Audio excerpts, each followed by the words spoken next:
Dear guests, virtual guests, a warm welcome today to the podium discussion regarding the Weimar Triangle. My name is Juliane Hessmann. I'm a journalist and I will be your host today. But before starting with the podium discussion, we will have 6 keynote speeches today and learn a lot from our distinguished guests. And Dr. Danuta Hübner will start with the first keynote speech. She is member of the European Parliament, and amongst others, she used to be an European Commissioner and responsible for European politics. Dr. Hübner, the floor is yours, and I'm very happy to see that you are ready to go. But I see that Dr. Trichet is here now as well. Dr. Trichet used to be the president of the European Central Bank and is winner of the Charlemagne Prize 2011. And I'm very happy that you are here today and that you can just deliver your keynote speech. Thank you. It's a pleasure.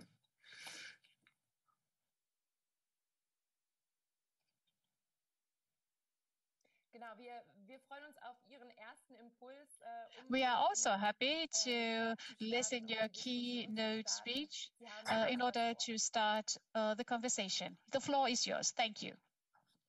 You mean the floor is to me? To Monsieur Trichet? Yes, Dr. Trichet. The floor is yours. Thank you. Okay. So thank you very, very much indeed. I have to say that it's a very, very important event that you are organizing, and we have to learn a lot from one another. I am absolutely struck by the difficulty of the present time. We are experiencing the most demanding period of time that I have experienced myself. Still, I was in charge at the moment of the subprime crisis, Lehman Brothers, the so-called Euro area crisis, and I have the very vivid memory of this very difficult time. But today is really special.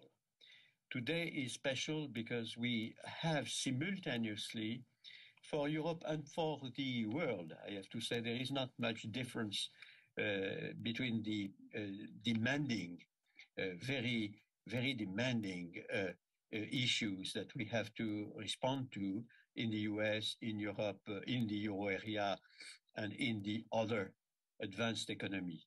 Why is it that the situation is extremely demanding? First, we have, I would say, piling up of vulnerabilities that are associated to the legacy of Lehman Brothers, the legacy of the long period where the main problem for our economies, Europe and the rest of the world, was to combat the overall, I would say, threat of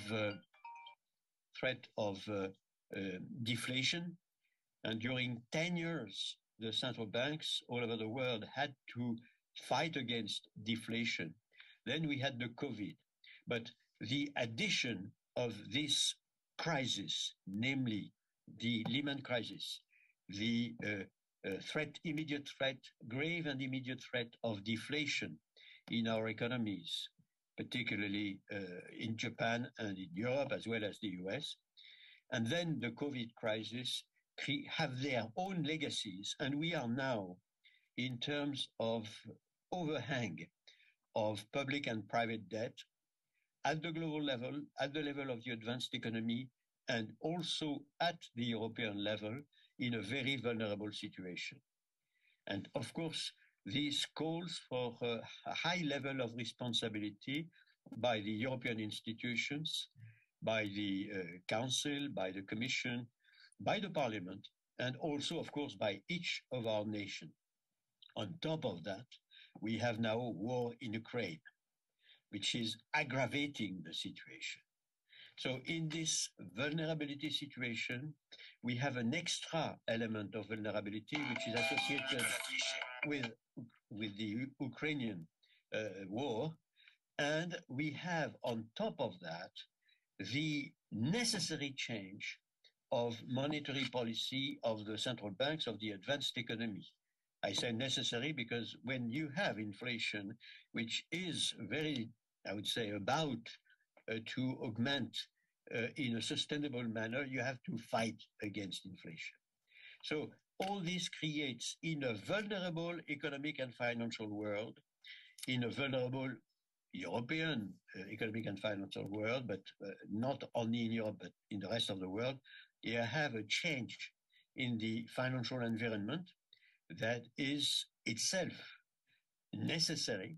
So you have real and nominal interest rates that will pick up and create an additional element of vulnerability, an element which is not avoidable because central banks have to fight against inflation. And if inflation was enshrined on a long-term perspective, if inflation expectations were dangerously out of solid anchoring, then we would prepare for even more drama and difficulty. So for all these reasons, and also taking into account the fact that the overall green transition will per se add up to all what I said, the likelihood of the progressive elimination of the savings glut, which was responsible for the very low level of real interest rates. So we are in a universe of extreme vulnerability in the financial and economic field. And on top of that, we have a dramatic inflection point in the financial environment in terms of real and nominal interest rates. So this calls for extreme responsibility by all parties, I would say European institutions, certainly, and of course the central bank, and of course all nations concerned. It is no time for complacency. It is certainly no time to continue arguing that there is no problem of any kind because interest rates will eternally will be very low because inflation is not around the corner and so forth. We are now in a different universe, a universe which calls, as I said, for a total absence of complacency and boldness in reinforcing European institutions. I always call myself for a Minister of Economy of the euro area. I take it that it remains necessary in the medium long-term perspective. I think that we have to consider the next generation EU not as a single shot, but as something which is promised to a certain duration, a certain sustainability, because it fits with a kind of, I would say, big challenges that we have to cope with. And I, of course, call for the appropriate arrangement between absence of complacency, which means that we should certainly not, in my opinion, abandon the SGP, the Stability and Growth Pact. We should not abandon the MIP, the macroeconomic imbalance procedure, but taking stock of all what we have observed in the past years in order to have them optimized as well as possible, again, taking into account the experience that we made. But as you see, I'm not calling for eliminating all constraints. We are not yet a political federation. We have no federal budget, organized federal budget. We are not the US. So the quid pro quo for having a single currency which works well is that we must have some kind of arrangement as regards governance, fiscal governance, and macroeconomic governance. I will stop there because I expect that you want to have a real exchange of views between the participants. So thank you very much for having listened to my own observations. Thank you.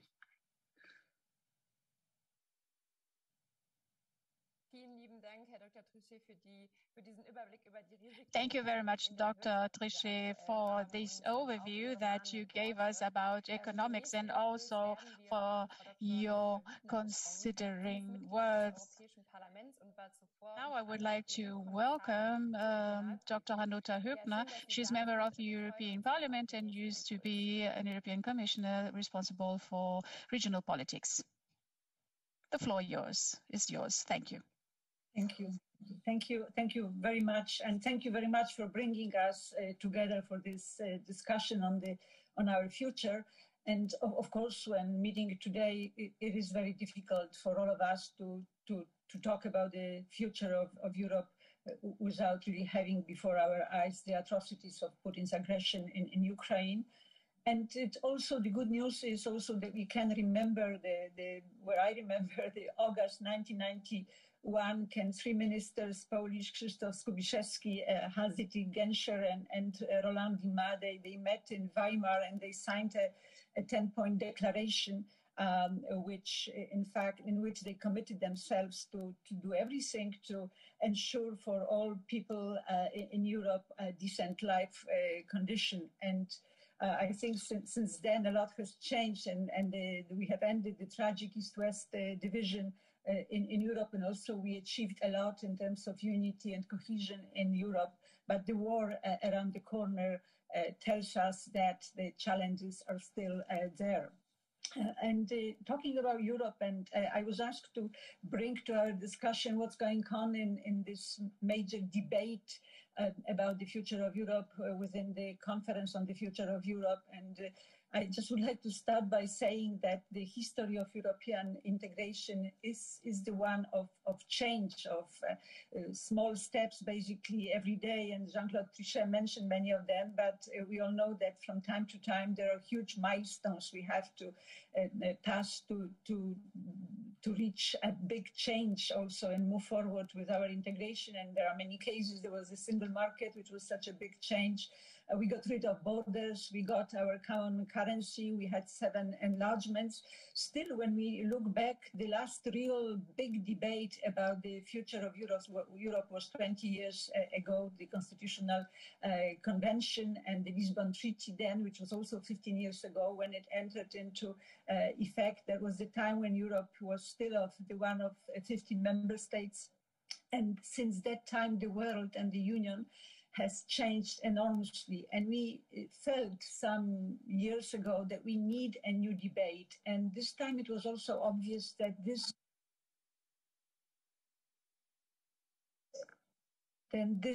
time the debate must be different, that we need a debate which would be a dialogue with our citizens on the future of Europe. Pandemic made it very challenging. The birth of the conference was truly painful. We had very differentiated institutional ambitions. But finally, in April last year, we established the first ever multilinguistic platform for discussion with the citizens. Then we had on the 9th of May, the opening of the conference. And the most important part of it started actually in September, when the most important stream of our dialogue, the citizens panel, started. And the citizens presented to the rest of us participating in the conference, to the national parliaments, to European parliaments, to governments, representatives, 325 proposals structured within 49 objectives. And the war in Ukraine gave obviously a much stronger dimension to many of those proposals.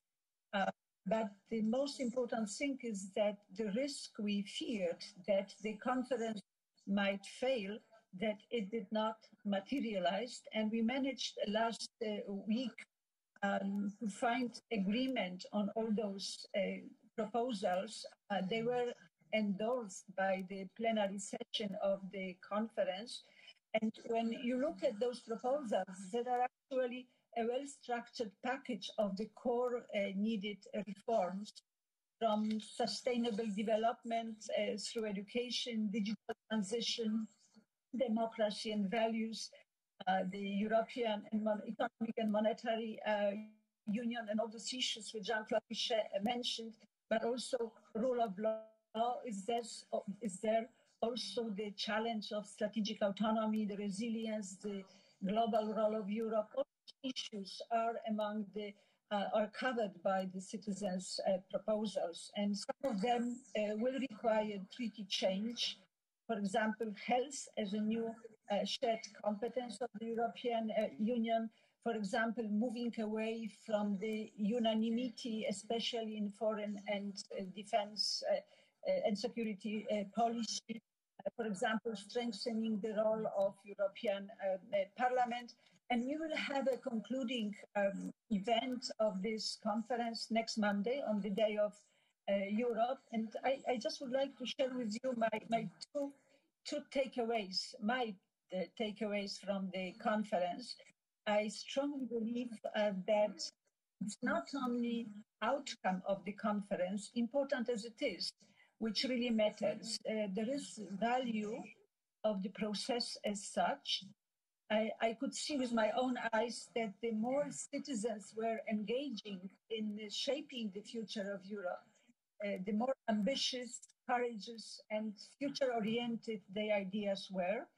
They were clearly ahead of us politicians with their visions, clearly participatory democracy work, and we could see that this participation of citizens can strengthen our European representative democracy. And my second takeaway is, for me, extremely important because I am accustomed to hearing that we don't need that much Europe everywhere, and citizens have very clearly called for more Europe, not less. And I see it as a demonstration of their trust and faith in us, politicians, institutions.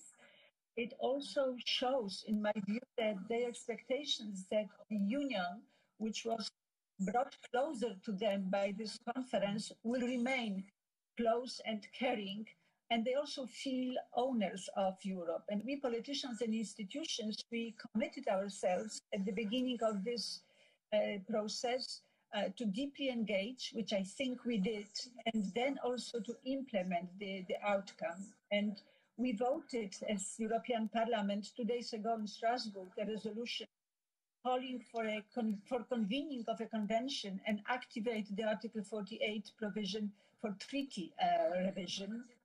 So this taboo, which some of you might remember, which was with us for decades, where we had so many times from national politicians that citizens do not want treaty change, this taboo seems to be gone.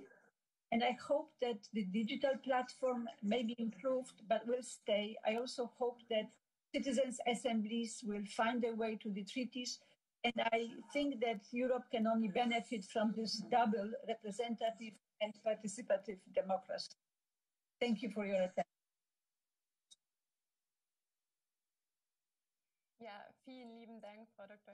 Thank you very much, Dr. Hübner, for the insights and contributions to this conference regarding the future of Europe. And now we would like to welcome a member of the Federal Ministry for European Affairs and International Affairs of the state of North Rhine-Westphalia, who is substituting or replacing Dr. Stefan Holthoff-Fördner today. He is the Secretary of State, Dr. Mark Speich. Thank you very much for this introduction. Well, when we talk about the Weimar Triangle, as it was established 30 years ago, it was a huge hope for us. That means the big and close cooperation between Germany and France and Poland, and this trilateral cooperation amongst our countries to promote Europe's future. Also, regarding the expansion to the east, these three countries have played a significant role. And looking back, into the past. This triangle has become a little bit silent. We experienced a French president who had big initiatives and lots of rhetorical work in order to promote Europe, but the German reaction was a little bit cooled down, and there was silence from Germany. Especially regarding Poland, we also had a big debate about the rule of order. And this also led to certain conflicts. The Weimar Triangle wasn't that visible as a drive for Europe. And as a state like North Rhine-Westphalia, we are very much interested to further promote the activities between the three countries. We have also partnerships with Silesia, but also to the bordering communities in France.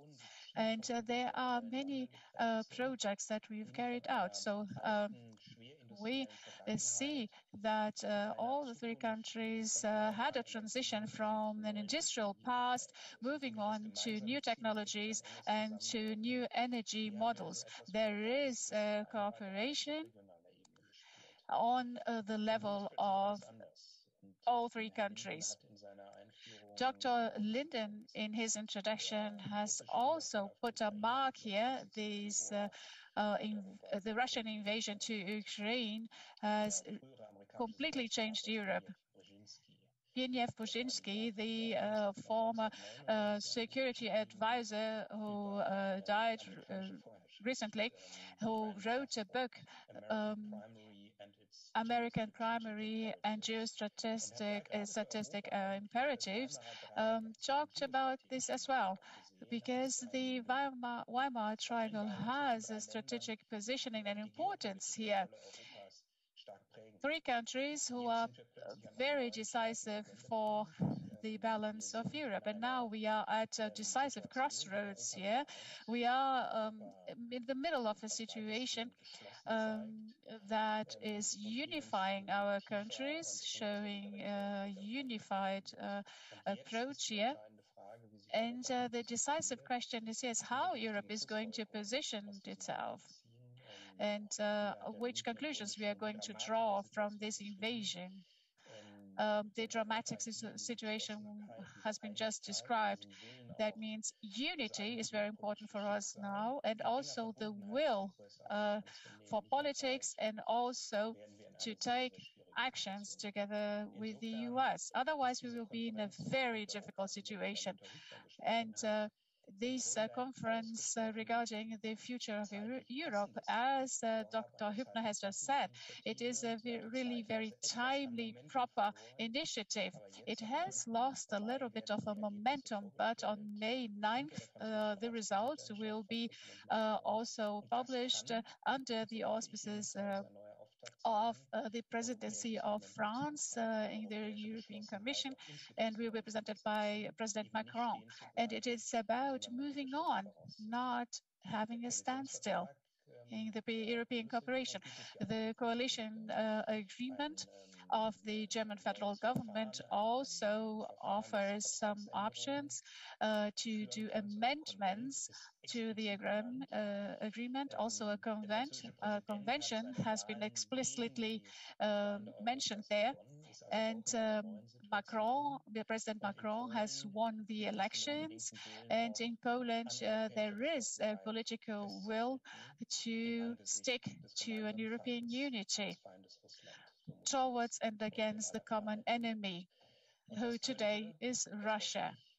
And I hope that this new momentum will promote further cooperation, and the Weimar Triangle can really play a very important role here. It is the role that is supposed to be taken by Germany and France. And but we can only promote this good work if we pick up the opportunities, accepting the proposals. We are not supposed to only leave frustration behind and still stand. 1980, one U.S. security advisor, he said, we will do something very bad to you. We will take away your enemy. And what he said is, it is better to have unity when you have an enemy. This is easier than defining own measures. But now we have to do both. We need to resist against a common enemy, and we have to formulate very explicitly what we want, what Europe is about, which values we have, which freedoms we would lose, and which we have to defend, and to have an alliance, a strong alliance amongst Europeans. And Germany, France, and Poland, they have a significant role in that. Thank you very much from our end as well, Dr. Speich, for your perspective regarding the role of the Weimar Triangle. In the discussion today, we will also have 3 or 2 Youth Award winners here now around. And before starting the podium discussion, dear guests, I would like also to talk about the excellent projects they have implemented. And therefore, I'm happy to talk to you, Mr. Jelonek. First, you won the prize in 2017. You developed or created a Polish radio program, right? What it is about? Yes, good afternoon. Erasmus Evening Radio Program was a radio show created in the student radio in Poznań. But it was traveling around Europe, because then it was retransmitted as well in Spain, Portugal, and Bulgaria. And the radio show was created in English just because we wanted to compare points of view of students. So I was inviting for the interviews Polish students who were abroad studying, and as well foreigners who came to Poland, actually to Poznań, to study at our university. The idea was to compare points of view, to help people to, take a chance to study in another country and to be a part of this society, because now you see how big advantages to communicate with another people, with another cultures who are coming to Poland, for example, and the idea was to show them opportunities. And we were talking not only with the EU students, as well with non-European students, such as Ukraine, for example, Turkey, Armenia, Kazakhstan, and so on. The project was increasing. It was made in English, as I said. And now the new chapter began, because it started to be broadcasted in Polish. And new idea is to compare point of view, not only Polish and foreigners, but also people who has strong impact for young generation. So, for example, actors, influencers, YouTubers, Olympic champions, and so on. So it started to be broadcasted in Polish, and I am inviting Polish influencers to talk about their Erasmus experience, just because lack of mutual understanding and tolerance causes annexity, tensions, xenophobia, racism, hate. That's something that we have to work on. And finally, that all causes wars, like the war in Ukraine causes sustainability for propaganda. So people believe in that Ukrainians are the wrong ones, right? And I really believe that being united in diversity is a really strength of Europe. And we have to really work on that still, because we started this more than 30 years ago, right? When the Erasmus program started. We have to educate new generations, and it have to be not just on the paper, it have to be done in practice. Otherwise, it won't work. Thank you. Thank you very much, Ms. Jelinek, for giving us an insight about this project and also for the exchange platform that you have created. It is a wonderful project. And the second project that we will learn about today is from Mr. Benjamin Sibyl, and he also won the second prize in 2020 for it. Mr. Sibyl, what were you awarded for? Please tell me something about your project. First of all, thank you very much for the invitation. I'm very pleased to be here with you today, especially that I tick many boxes in the subject that was discussed, and so I'm very enthusiastic to see what will come later on the discussion. I happen, yes, to have founded the Collective for European Civic Service, and I will come back to it right now. So this idea of European Civic Service for all EU young citizens, but I'm also an infantry reserve officer in France, so very concerned, of course, about the defense situation that has been evoked. And I used to work in the French central bank, so I salute especially Governor Trichet. The European Civic Service was this idea, and I think around the table, it seems to us all quite natural, this idea that we have to make a concrete European experience happen in every EU citizen's life. And so basically, the idea was to enable all young people of Europe, so there is 4.6 million young citizens in age in a birth year, to enable them to go in another member state to do activities of general interest. So what we call, especially in France, civic service. Of course, those kind of programs already exist. Everybody is aware of Erasmus and the success of Erasmus, but it is only still 900,000 young people a year. And for the long duration Erasmus experience, only 200,000 young Europeans a year. There is also another program that exists that is called the European Solidarity Corps, but which is again very small, with 30,000 young volunteers a year. Basically what we did with this European Civic Service idea was to try to articulate a complementarity between the national civic service that exists in some member states. France is one of them, Germany is one of them, but in other it doesn't exist. For instance, in Poland, they don't have yet a full-time indemnized opportunity for youth to do activities of general interest. And so to articulate those national experience and to use them as a lever to lead young people towards the European mobility experience, especially under the European Solidarity Corps. So basically what we tested since 2020, and that's what we were awarded this prize, was to enable young volunteers to do 6 months of volunteering at home, preparing them to later on continue with 6 months or more of mobility in another member states. And by doing things like that, we observed that we managed to include more than 70% of youngsters with fewer opportunities in our program.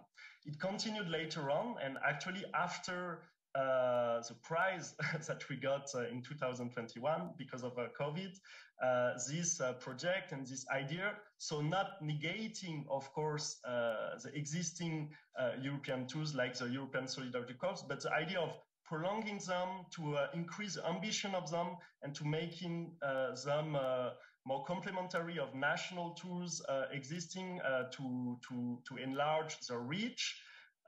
This idea was taken back by the French presidents and announced as a priority of the French presidency of the Union. And it led quite a long way, because on April 5, 2022, this was put in a recommendation of the EU Council with several milestones. So the idea of developing European coordination, for this volunteering for all idea and mobility for all idea. The idea also of developing civic service in new member states where currently it doesn't exist. And that brings me to the Weimar Triangle, because of course, Poland, maybe there is also Spain, are two of the big demographic member states without currently a civic service. Even if in France, in Italy, in Germany, in some other member states, those kind of programs have proved that they are very efficient tools to integrate young people, to make them active citizens of the country and of Europe, and also to better integrate them towards labor market and develop very used life skills. And so what we are currently doing, always under this dynamics that was launched under the French presidency of the Union, is try to see if there are member states willing to develop those kind of programs under this umbrella of European Civic Service and this complementarity between national programs and the European one. And then bring me to a very, of course, actual current issue, which is the Ukraine crisis that we face, and also the massive influx of those people in need of European help and refugees coming from Ukraine. And so currently we have a discussion in Romania, in Estonia, and hopefully in Poland to try also to see if those kinds of volunteering program could be a way also to address the needs to tackle this issue of welcoming the refugees of Ukraine in the most efficient and well-organized manner, and also a way to do it with a European solidarity, and with a European solidarity very symbolic, which could be those young European volunteers, either from the country, so maybe teams of Polish volunteers with volunteers coming from all across Europe. So basically, this is the idea.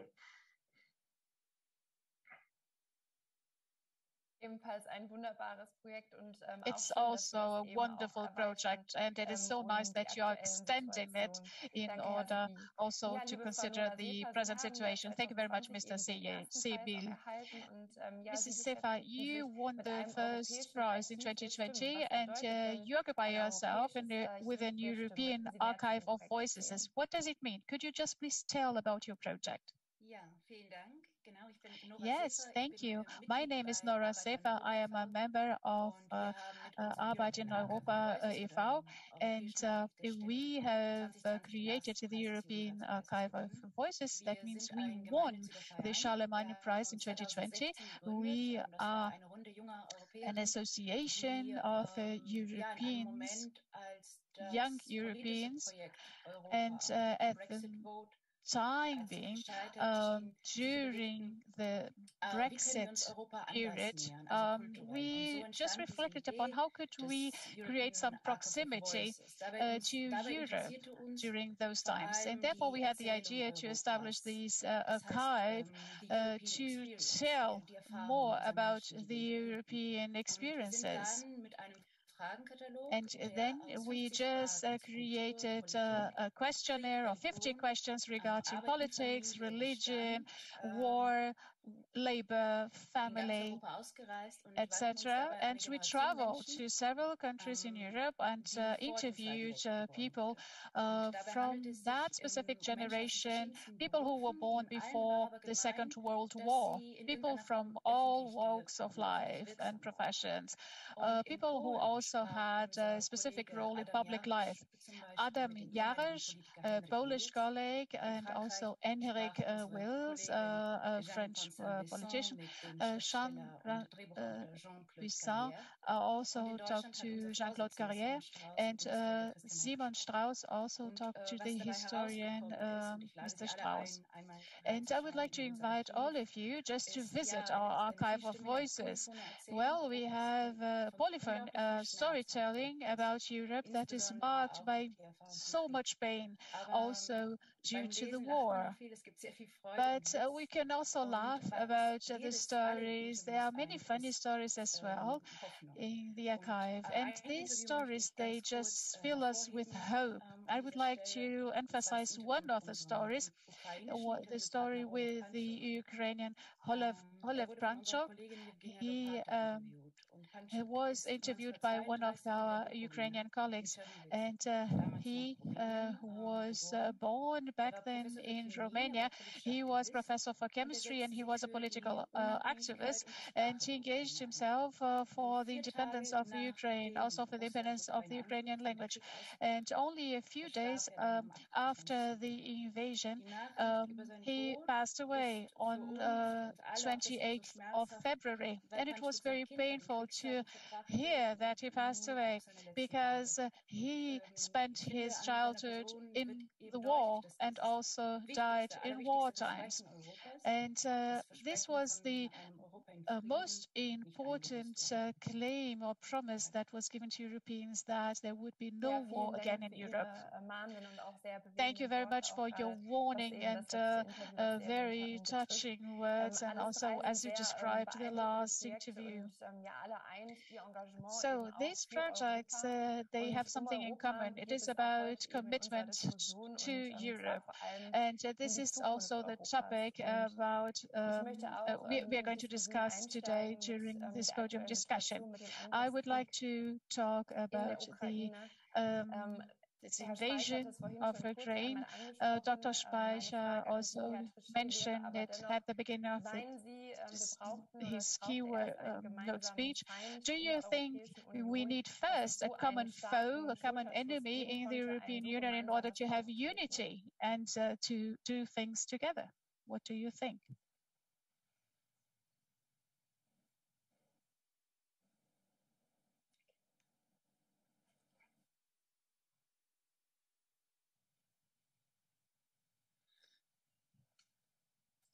Sorry, it was not clear. Are you asking somebody concretely, or it's a... Genau, Herr Trichet, genau. Also die Frage ging an Sie. Dr. Trichet is the first one I would like to ask. Thank you very, very much indeed. First of all, I'm very impressed by what I heard.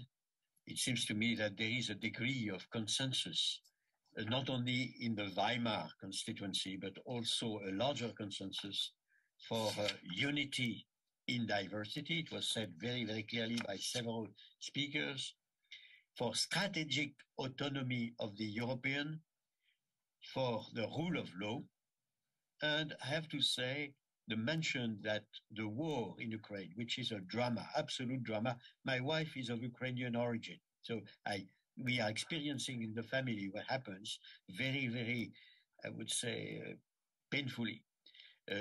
But if I may, it also is a strong call for the European to embark much more actively, like Mrs. Hübner said, on diplomacy, defense, security, external and domestic security. So there we have, I would say, on top of all the messages that were coming from the meditation of the fellow citizens on what would be and should be and could be the future of Europe, we see clearly a very pressing demand for reinforcing our diplomacy and our defense.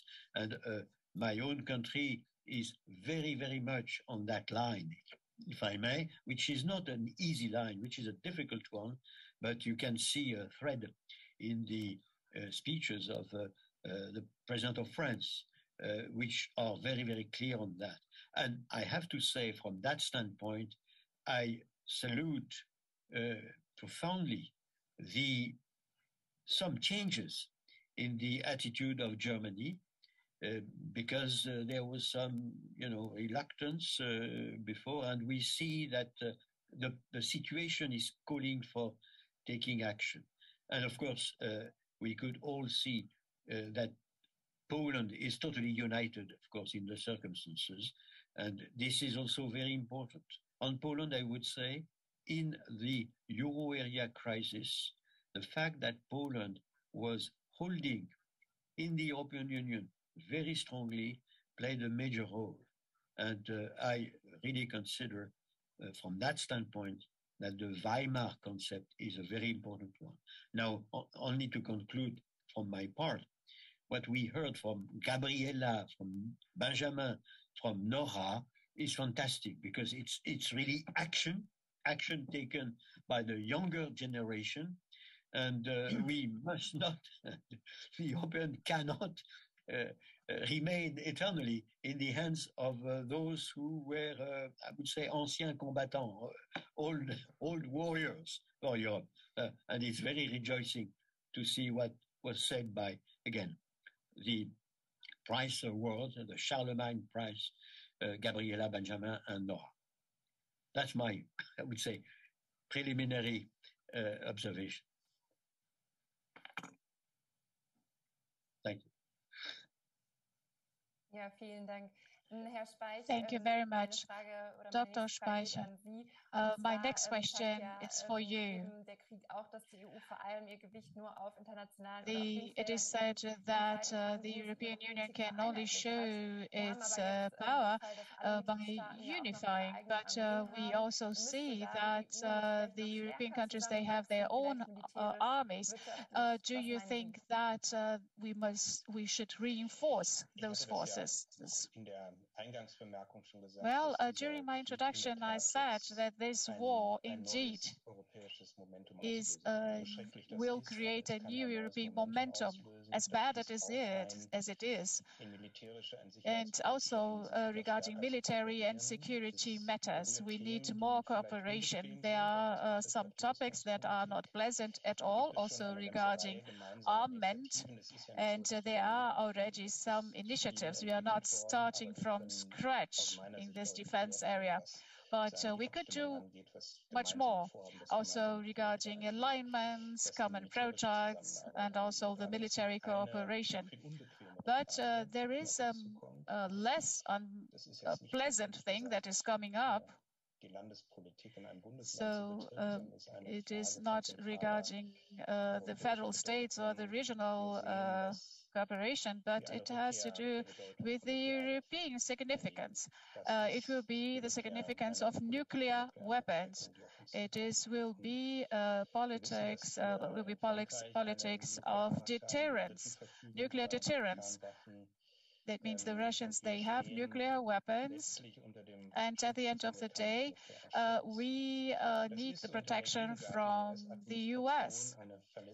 And the US administration has given us a reliable guarantee, but we don't know what is going to happen in the next US administration if Trump is coming back. And we don't know if we can rely on his guarantee. And therefore, it makes sense, it is necessary to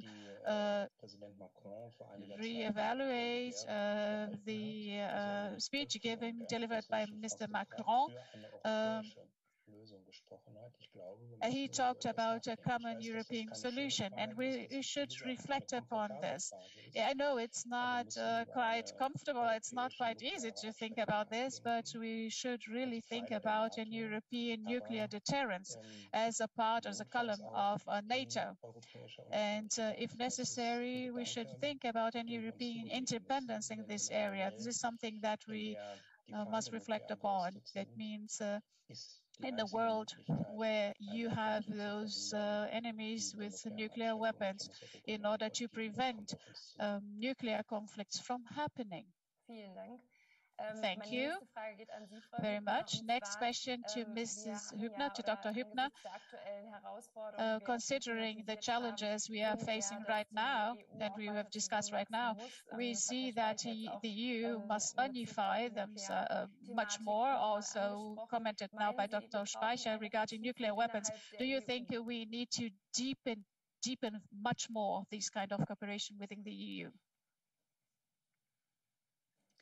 I think we need to deepen any cooperation in the EU, because I think that the EU is a framework that allows us also to benefit from the fact that we can do things together. I'm not very much I mean, not an expert on the weapons, but I clearly see that the war has also taught us a lot of lessons, and I think that First of all, we have to understand better how to get rid of the dependencies that we have built over years with Russia is one of the bad examples, but there are more non-market, non-democratic states across the world with whom we build dependencies, on which we build dependencies over the last years, especially in the area of energy, but also within all the supply chains and many critical raw materials. So that's why this strategic autonomy that we have been discussing for some years now gets a real dimension and real understanding what it should mean. So I think that there is nothing more important that build good relations, cooperation, and look forward together. But what I also think is very important for our cooperation in Europe is that we, through this internal cooperation, we are also becoming a stronger ally for other like-minded countries. So I think here of the transatlantic relationship, but in general about the democracies across the world. And I think this capability to build those global alliances is fundamental for Europe, because this war is also a clear sign for us that we are big Europe, but we are also a very small Europe. If you think in terms of territory, in terms of the 7% of the global population, we really have to build those capacities to have allies across the world. And again, transatlantic relations is very important. But let me also make a reference to what the colleagues, our three young colleagues were saying, because I think it's absolutely requiring congratulations for what they have been doing. I think every generation has the right and duty to ask this question: what Europe is for? Why should we care about Europe? And it's extremely good to hear that they are understanding it and looking at what they can do to bring us all, people to people, bring us all together, and also reach out to the neighbors. And I think here of Ukraine, and I count very much on the support coming from the young Europeans now to Ukraine. After the war, we will have not only to rebuild the country material sense, but we will also have to help them on all accounts, including getting them closer to the European Union. So I think that without the young people, we will not make it. So just don't forget that citizens play an extremely important role also in showing the politicians, the older generations, really what is the best way to ensure that we have also neighborhood, which is a neighborhood which is also having these, where citizens have decent life and understand the importance of the European Union as a global partner as well.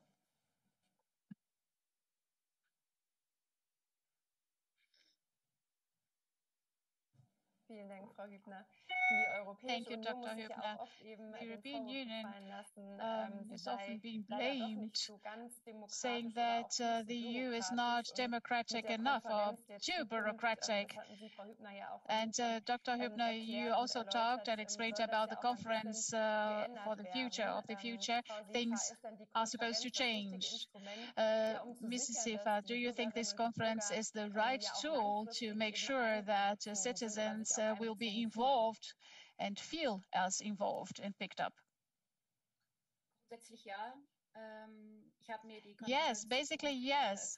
The conference of the future, regarding the future of Europe, I watched it, and I also occupied myself with some proposals. We haven't submitted any proposal, but I think the last phase was extremely important.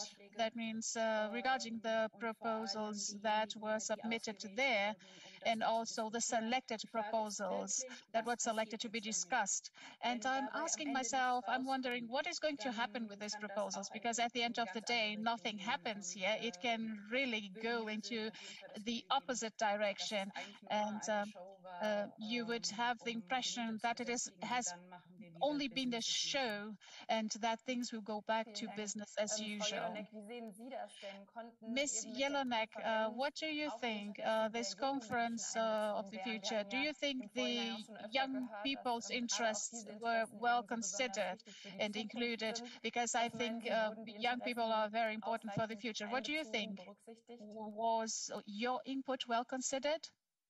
Actually, I have to agree with Nora because we were talking behind the scenes about that.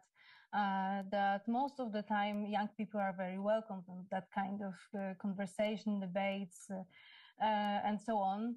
And then we put some our point of view. Mostly we disagree with stuff that happens or decisions what happens or the time when the decisions are made. And then actually nothing changed. That's something really annoying, to be honest, I want to say. And since 2017, when I won the Charlemagne Youth Prize, I was a participant of so many debates, and most of the time it looks the same. And what can I say? Even if after winning the Charlemagne Youth Prize in 2017 and then work in the European Parliament in online radio group, we were preparing in 27 languages pro-frequency broadcasts about what Europe does for you. It was specially made for the European Parliament elections in 2019. Still, we tried to reach like random people, random citizens, like the farmers, beekeepers, truck drivers, and everyone. Just to see what Europe does for you. And on the other side, they say, yeah, but you know, this is just speaking on the high levels. As well, we can see that when we talk about the war in Ukraine, yes, we have European Union, and yes, we have so many conventions, and then it's not working. It's over 60 days of war. And I, as a journalist and a political scientist, can understand the time when the decisions are made and bureaucracy and so on. But on the other hand, as a European citizen, I expect strength of the EU shown in action, not on the paper. And I made a short questionnaire in my social media about the Weimar Triangle and the EU policy in last time. And the voice of young people was actually the same. Like, we want to see Europe, the strong Europe, in action, not on the paper.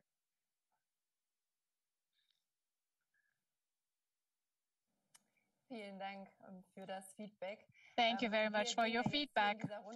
And now we assume here in this round that the future generation will interest themselves in the European Union much more. Mr. Sibyl, what do you think? The future generation, the younger people, all in all, do they interest themselves in the EU, or do you think they are indifferent? I think there is a simple signal to evaluate that. I do agree with my friends and colleagues on what was said, and the difficulty, to engage the population in the European project that is so important for us and even vital currently facing climate crisis, security crisis, economic crisis, and so on. And we do see each time that it is not possible for us to survive those challenges without a stronger cohesion and solidarity in Europe. But it's true that in the military we have an expression that is boots on the ground, and I think that sometimes Europe lacks those boots on the ground to exemplify what is doing in the daily life of all EU citizens, despite the fact that in a large way the development of less developed regions and area of Europe is thanks to European funds, cohesion funds, or others, we have this stronger ties and economic ties thanks to the shared currency and so on. But the problem of exemplifying with actual people and actual actions that everyone can see on the ground is maybe what is lacking for the young people to actually engage in Europe. And that's what we tried to do with this idea of European civic service for all. And actually, what I said earlier is that each time we open up an opportunity for young people to do those volunteering, that can be exhausting, you know. Sometimes it is working in hospitals with elders, sometimes in very difficult situation. Currently, there are more than 4 applicants for the European Solidarity Corps for each slot that is currently open. So we see that the European youth wants to do things on the ground for Europe, for local communities. They want to create this increased solidarity of fact. We just have to allow them to do so, and I'm quite confident that they will reply to this possibility, like they replied when the opportunity for them to express themselves was put forward with this great tool of the Conference on the Future of Europe.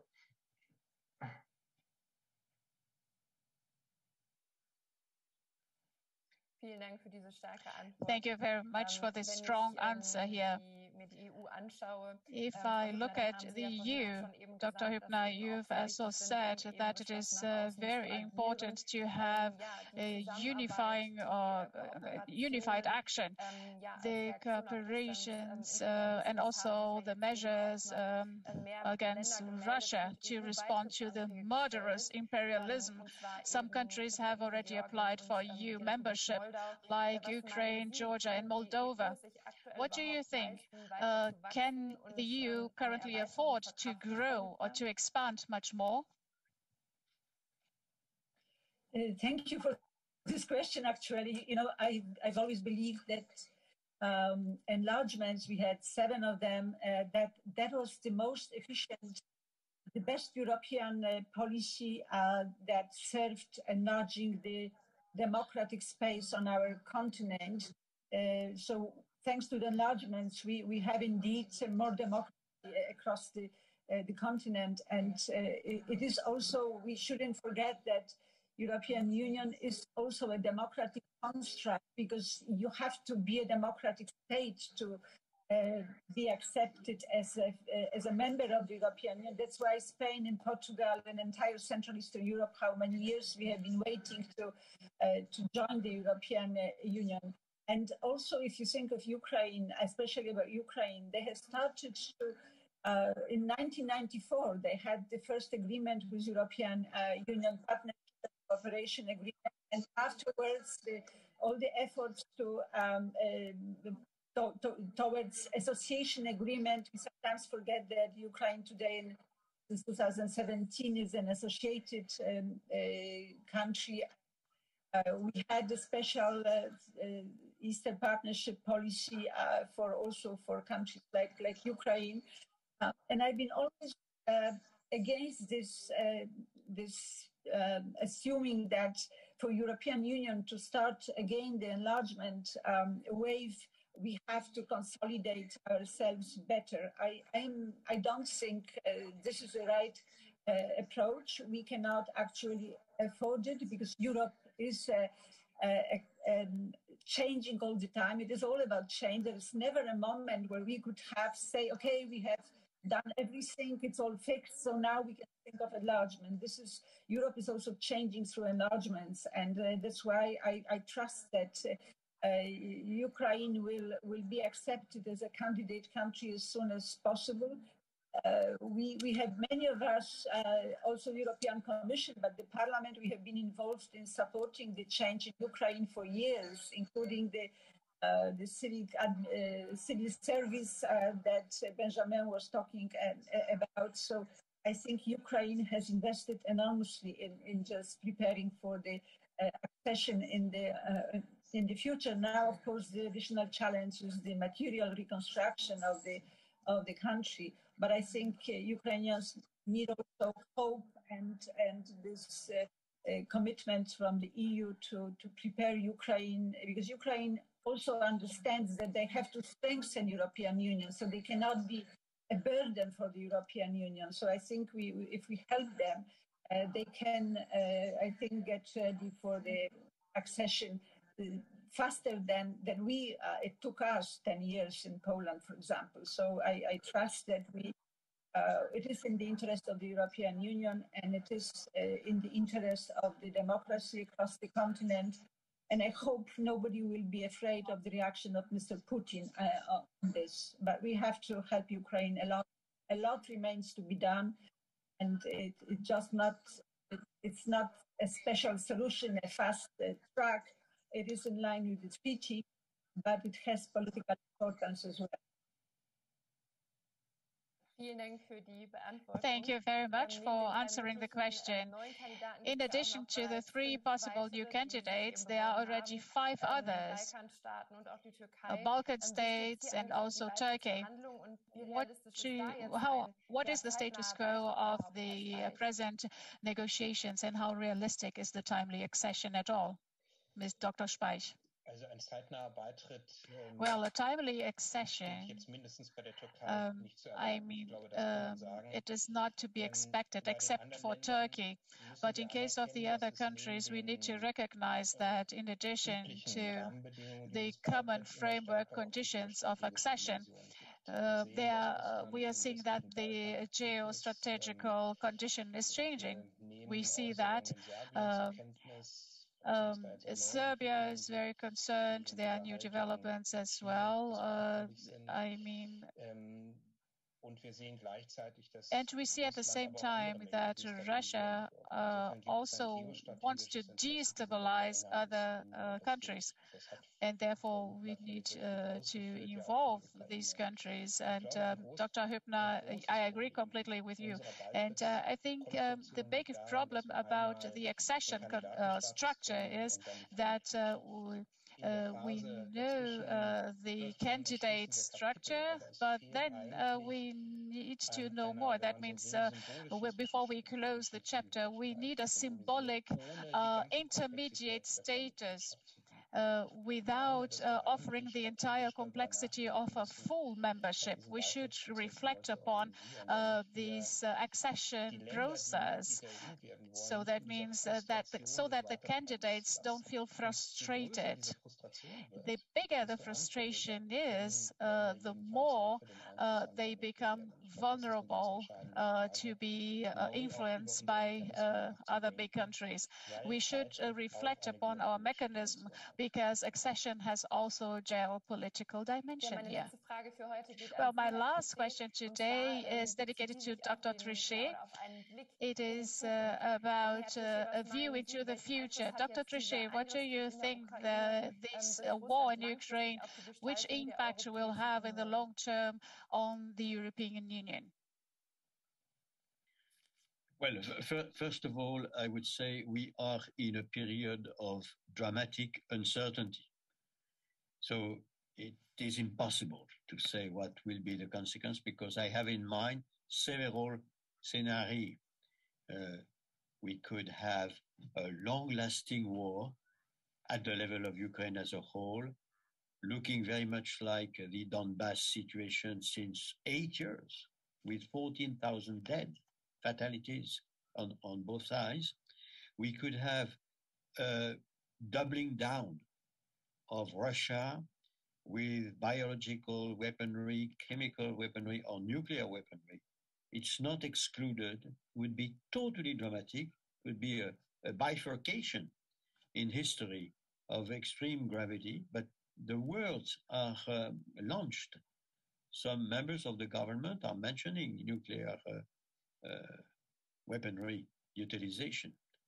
And then you have something which would be by far the best solution, which could be an accord, diplomatic accord, with, as Dr. Mark Speich said, taking into account a special situation in the relationship between Russia and Europe. I would say this kind of negotiation that the Chancellor of Germany and President Macron and others were trying to find out in engaging in a dialogue with Putin.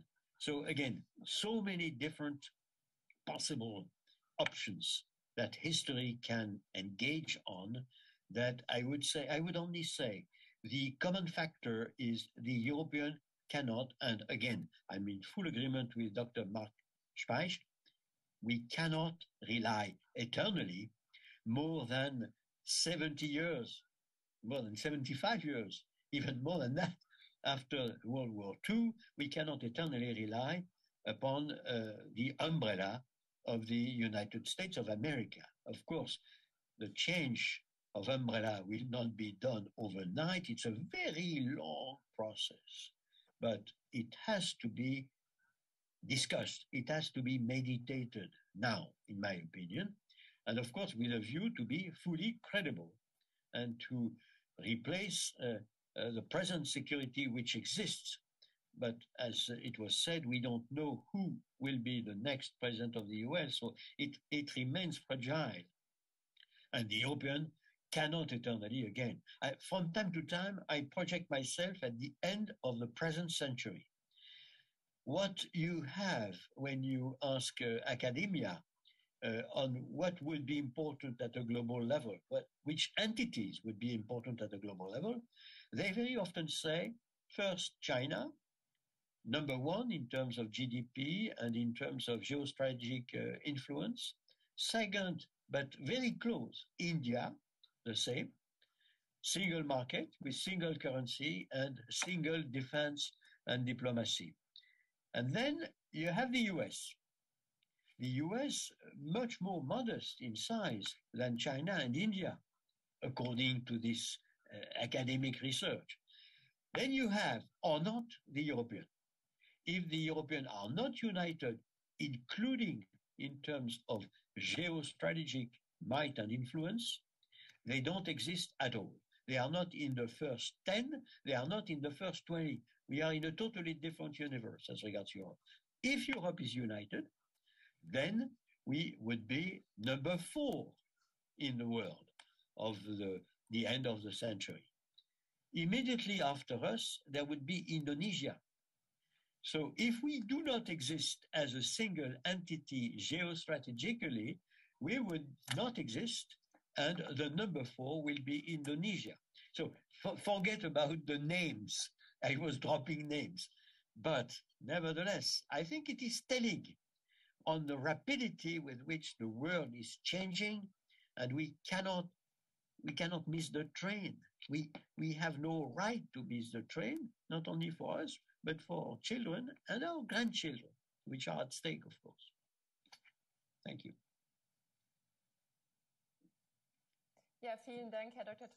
Thank you very much, Dr. Trichet, for this insight or perspective. We are at the end of our today's event. I would like to thank you for your very interesting contributions and answers, dear guests. I'm very sorry that we are a little bit late, but the questions were very interesting due to the present situation. Be safe, stay healthy, and I wish you a lovely weekend and a nice end of the week. Take care.